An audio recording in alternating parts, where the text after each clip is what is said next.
Sotek Ayus Dovi, je suis candidat aux élections présidentielles de 2020. C'est par cette déclaration devant les journalistes et ses partisans ce 5 novembre que le président des rassembleurs s'est lancé dans la course au fauteuil présidentiel.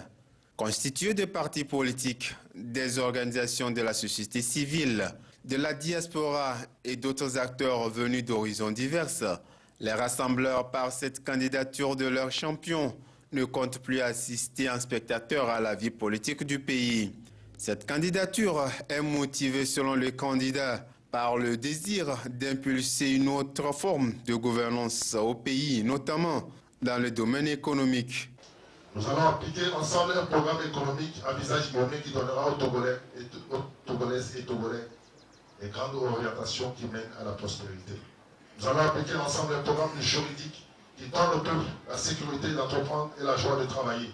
Nous allons appliquer ensemble un programme d'éducation qui revalorise notre système éducatif pour un enseignement de qualité avec subvention accordée aux écoles de tout ordre d'enseignement. Il sera introduit systématiquement la création de collèges et lycées d'options agricoles, élevage et pêche. La création systématique de centres de formation professionnelle et des cours par alternance. Nous allons appliquer ensemble un programme de santé basé sur la méthode mutualiste et rendre réel le slogan « Santé pour tous, maintenant et pour l'avenir ».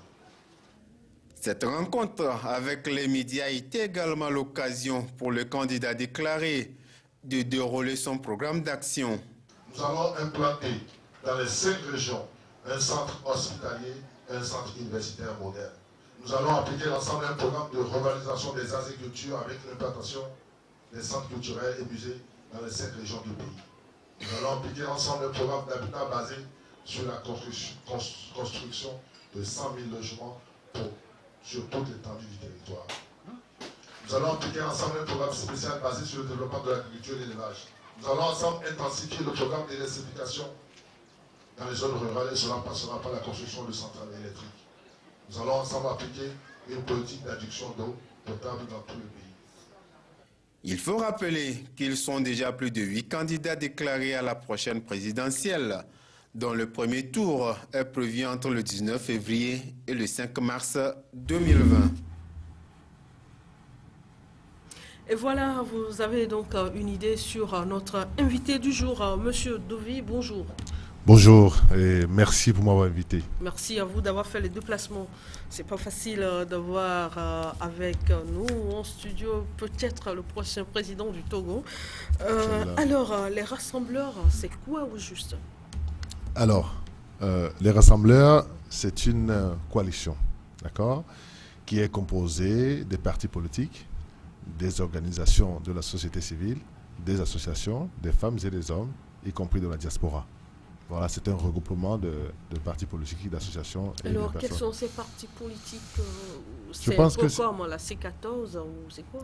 Absolument, c'est un peu comme la C14 étant une coalition regroupée de partis politiques, des organisations de la société civile. Donc c'est pareil. L'occasion viendra où vous aurez la liste complète de tout ce qui compose, n'est-ce pas, notre coalition dénommée les rassembleurs. Eh bien, depuis un certain moment, la vie politique de notre pays est un peu mouvementée, mais on n'a jamais entendu parler de M. Dovi. Dites-nous, vous êtes venu dans la politique il n'y a pas très longtemps, où vous faisiez déjà la politique alors qu'on ne vous connaissait pas. C'est vrai que j'ai toujours brillé par ma discrétion, mais je suis un acteur engagé. Je suis engagé il y a bien longtemps. Si vous fouinez un peu sur les réseaux sociaux, vous verrez que bien que sur la vie politique locale togolaise, c'est maintenant que les gens me découvrent. Mais il y a de cela 3 ans où nous avons mis en place une association dénommée Ensemble le Togo et où nous faisons des actions et nous sommes installés dans les 5 régions. Quel genre d'action vous menez? Alors, notre programme portait déjà 3 repas par jour. Ces 3 repas par jour était notre première vision. Nous avons au sein de Ensemble... C'est vrai, on va en revenir. Oui, je ne vais pas d'abord parler du programme du candidat, mais je parle de ce que nous faisions en tant qu'Ensemble Togo, en tant qu'acteur associatif sur le terrain. Donc ça portait justement le nom 3 repas par jour. C'était notre première vision. Nous avons un triptyque d'objectifs. Nous avions comme première vision, justement, 3 repas par jour. Et nous avons mis en place 2 démarches. Une démarche endogène et une démarche empirique. Et ponctuée par 3 modèles économiques. Parce que nous avons compris que pour avoir justement ces 3 repas, il faut entreprendre. Et pour entreprendre, il faut former les gens. Et des actions que nous avons mises en place, que nous avons initiées, c'est de mettre en place dans les 5 régions un comité par région, avec des sous-comités. Et chaque sous-comité avait vocation à former, à donner des formations, à permettre aux gens d'avoir la connaissance. C'est au travers de la connaissance qu'on peut entreprendre. C'est en entreprenant qu'on peut avoir un job. Et quand on a un job, on a le pouvoir d'achat qui permet justement de déclencher les 3 repas par jour. Voilà ce que nous avons fait sur le terrain pendant plus de 3 ans. Et c'est fort de ce constat que j'ai décidé que je dois aller plus loin. Je ne peux pas rester sur ce que nous faisions sur le plan associatif. Parce que je finançais tout de ma poche. Ça, il faut le savoir. Et j'ai permis aujourd'hui à beaucoup de personnes d'avoir de la formation leur permettant de créer leur propre entreprise. C'est ce que nous initions, c'est l'entrepreneuriat. Mais l'entrepreneuriat au travers des choses très simples. Puisque classiquement, quand vous voulez entreprendre, il faut avoir un projet, il faut aller voir les banques ne vous accordent pas des prêts, et vous revenez à la maison, vous n'avez rien. La plupart finissaient soit à la maison, soit sur les émissions, qui est un travail assez pénible, même si c'est un modèle économique. Et donc, je m'étais dit, il faut aller plus loin.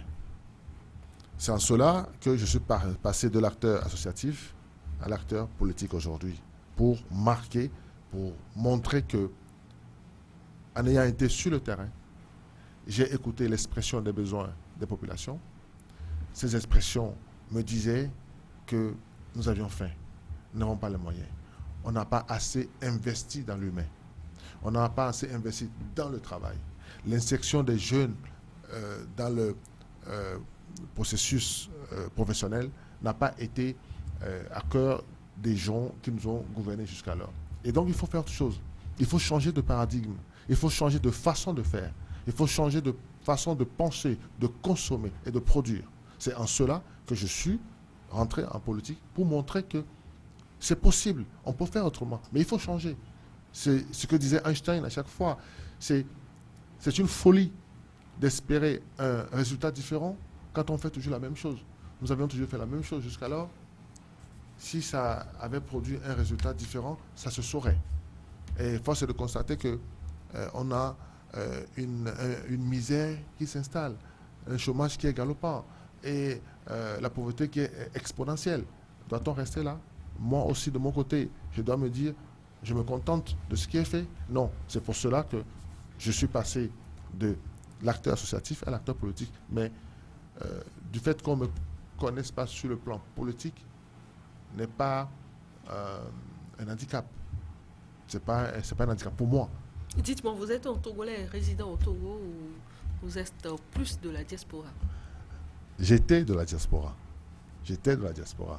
Mais l'association que nous avions pilotée depuis 3 ans, il a fallu que je vienne la mettre en place. Donc je venais régulièrement, j'étais là régulièrement et nous mettions en place des actions, des formations, tous les sous-comités, je suis connu. Donc j'étais de la diaspora. Maintenant, je suis revenu chez moi, je suis revenu aux sources pour vraiment bienvenue au pays, alors. Merci. Alors, dites-moi, supposons que votre candidature a été validée. Quels sont vos programmes de société? Alors, ce programme, c'est le programme le plus simple qui puisse exister, mais le plus efficace. Qui aujourd'hui n'a pas à cœur d'avoir 3 repas par jour? C'est notre programme de société. Ça peut paraître, ça entraînait sur les réseaux, des trucs qui me faisaient rire, mais c'est excellent. Parce que quand vous avez un projet révolutionnaire, s'il ne passe pas par 3 étapes, ce n'est pas un projet révolutionnaire. C'est-à-dire ridicule, dangereux, évident. Quand vous avez un projet et tout le monde vous traite, se moque de vous, mais c'est excellent. Ça veut dire que votre projet dérange. Ça veut dire que vous avez un bon projet. Et c'est en cela que je dis, quels sont les mécanismes qui permettent d'avoir 3 repas par jour? C'est le seul système qui déclenche et qui met en interaction toutes les activités.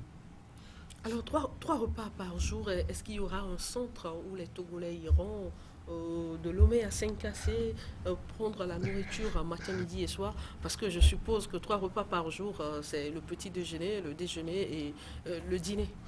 J'attendais que vous me posiez la question. Nous ne sommes pas un distributeur automatique de billets de banque ni de nourriture. Au contraire, nous permettrons aux gens d'avoir accès à l'emploi. Pour consommer, qu'est-ce qu'il faut? Il faut avoir de l'argent. Je disais tout à l'heure que c'est le seul système qui met en interaction toutes les activités. Ça veut dire quoi? Ça veut dire que nous allons relancer l'économie par le pouvoir d'achat. Et pour avoir le pouvoir d'achat, c'est-à-dire l'argent dans la poche, qu'est-ce qu'il faut? C'est ce pouvoir d'achat qui vous permet de consommer, de manger. Qu'est-ce qu'il faut? Il faut avoir un travail. Et le travail, pour le faire, pour l'avoir, il faut le créer.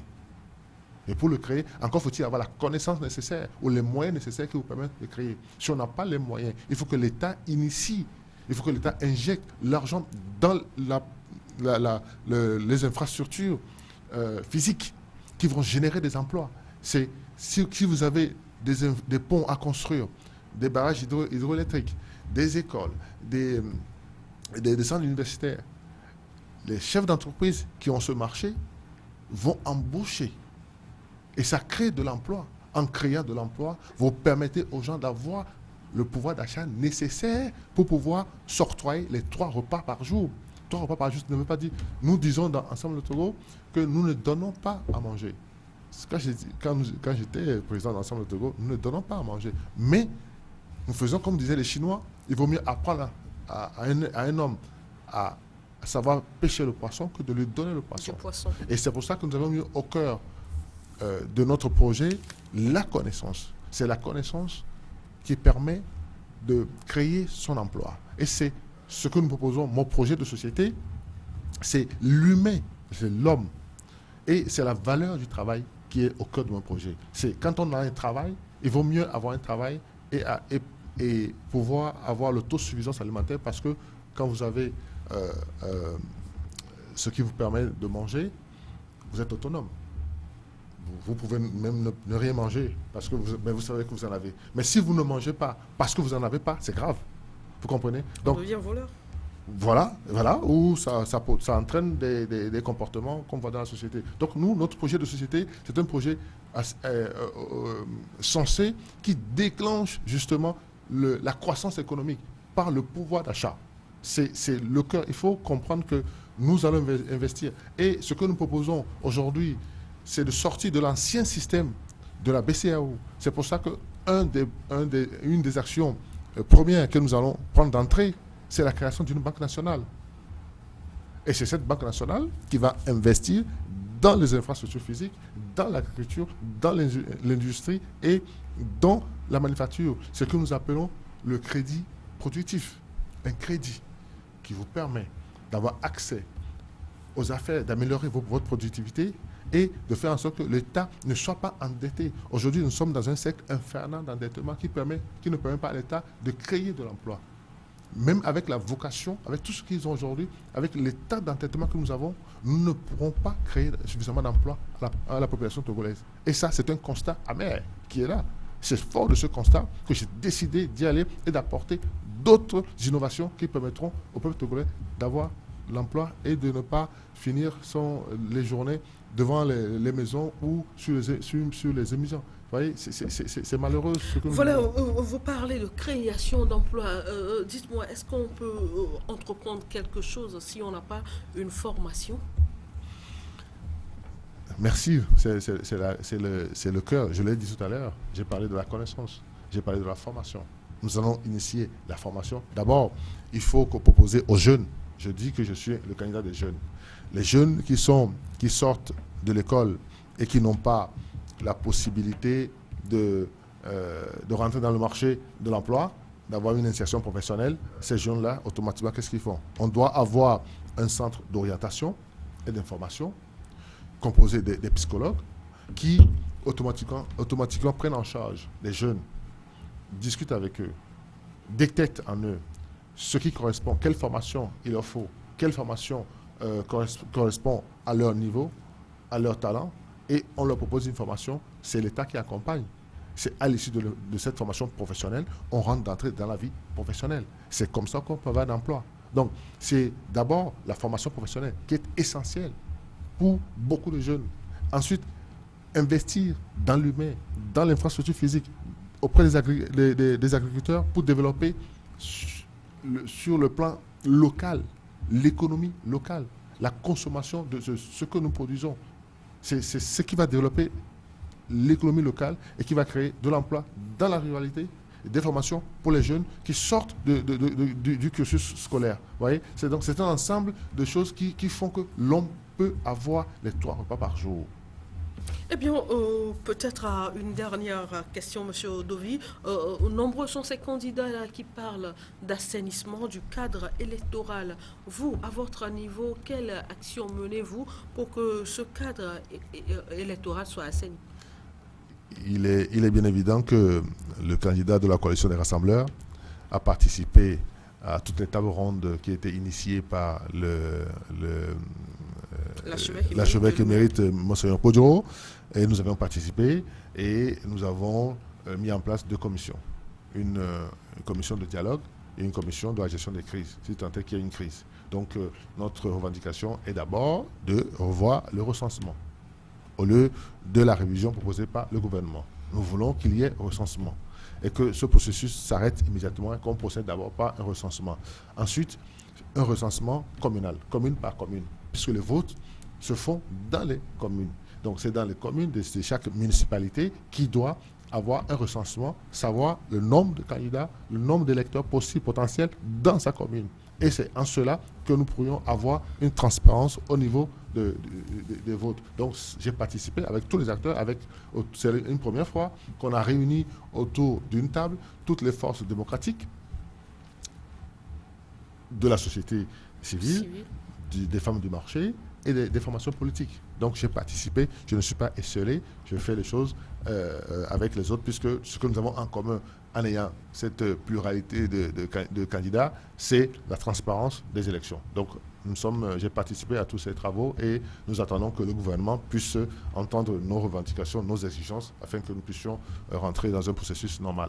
Merci à vous, monsieur. Votre mot de fin? Si j'ai une chose à dire, c'est à l'endroit des jeunes.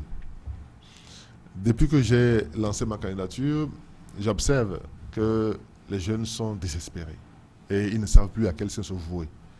Et je leur demande que ce n'est pas trop tard, ce n'est pas fini, d'y croire encore. Parce qu'il y a encore de l'espoir. Il y a encore de l'espoir. Ce n'est pas fini. Ce n'est pas fini et c'est pour ça que qu'ils rejoignent la coalition des rassembleurs et qu'ils regardent en profondeur, dans sa splendeur, ce que nous proposons pour eux, les jeunes, pour qu'ils se disent qu'il faut qu'on accorde une chance aux nouvelles têtes qui arrivent sur la scène politique. Dès qu'il y a une nouvelle tête qui arrive, il fait l'objet de lynchage, d'insultes. Ça ne développe pas un pays. Ce n'est pas comme ça qu'on développe un pays. Un pays, on doit considérer, je conçois que la règle démocratique veut que on ait des adversaires politiques et qu'on reçoive des coups. Ça, c'est normal. Même dans une assemblée, on se cogne dessus. On est adversaires, mais pas ennemis quand même. On n'est pas des ennemis. C'est ce que je voulais dire. Mon mot de fin, c'est que les jeunes, qu'ils sachent que ce n'est pas fini pour eux et qu'ils participent à la chose nationale et qu'ils se disent qu'ils ont enfin un candidat qui est volontaire, courageux et qui va leur permettre aujourd'hui de sortir de la situation dans laquelle ils sont aujourd'hui. Ça, c'est ce que j'ai à cœur. Et c'est l'homme au cœur du travail et le travail au cœur de l'économie. C'est l'économie qui développe un pays. Si on n'a pas l'économie, si on ne fait pas d'économie, on ne peut pas développer un pays. Et ce que nous proposons en tant que axe économique, c'est la relance économique par le pouvoir d'achat. C'est ça, c'est seul ça, l'argent que nous avons dans la poche qui nous permet de consommer, de manger 3 repas par jour. Merci.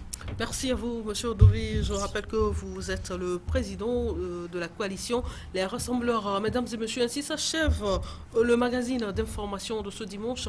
Merci à tous de l'avoir suivi. Nous disons merci également au président des Rassembleurs d'avoir accepté notre invitation. Je vous donne rendez-vous dimanche prochain à partir de 13h. Excellent week-end à toutes et à tous. Merci à vous.